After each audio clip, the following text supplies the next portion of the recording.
This video isn't for note-taking. Just watch. What are we doing? We're finding the game plan for the interval of a convergence of a power series. What? First, we're going to do the ratio or the root test, and we're going to set it smaller than 1. This example involves the root test. I know, exotic. So, after we find that interval, then we're going to test our endpoints. We find that interval. Now, I put an asterisk right there, because after we get that, we could have x minus a is smaller than r. That gives us our center, and that gives us our radius. But what? Sometimes this goes to 0. Then, if it goes to 0, then when is 0 less than r? Everywhere. And in that case, you would write in interval notation minus infinity to infinity.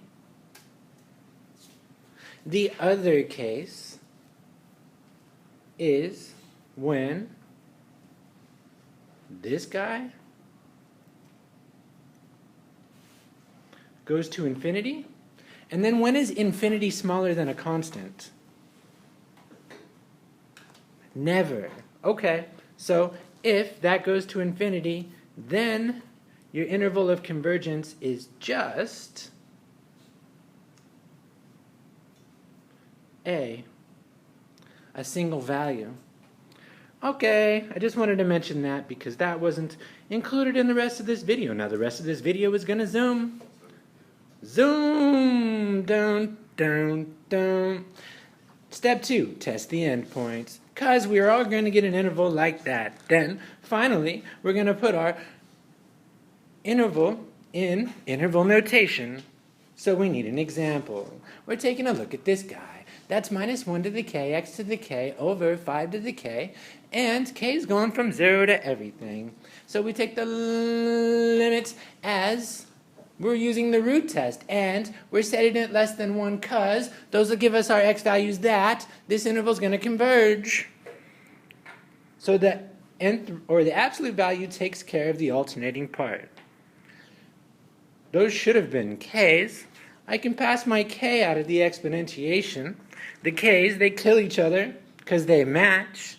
So I can go and I can get rid of that. The limit as k goes to infinity of x over 5. Oh, well, that's like the limit of a constant. That's the stuff on the inside. And that's what I'm getting right here because I don't have any k's in there. So now I'm solving absolute value inequalities. So I set it up because that's an AND statement. Multiply everything by 5 and we get our interval. It's centered about 0 because that's x minus 0 in the middle. And my radius is 5, which I should have gotten when we did the asterisk. So, our interval is from minus 5 to 5, and now we got to check the endpoints. So let's let x be minus 5. And where are we going to let it be that? In our OG series. So let's replace that x with minus 5. And we're going to do some algebra. I took out the alternating part. And now I'm taking out the 5k.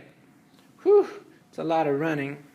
And then this guy, since they had the same base, I add their exponents. K plus k is 2k. And then I say, that's just 1. So by the divergence test, that series diverges. And I don't get to include that endpoint. Next, we check when x is 5. In our OG series, we're just going to go and we're going to stick it in there. Bam! And we see those 5k's reduce again. And then this alternating part diverges because the limit as n goes to infinity of an alternating part does not exist. That means that I include that endpoint. Finally, step 3, boom! I write it in interval notation. First time I saw this stuff, I dropped things too.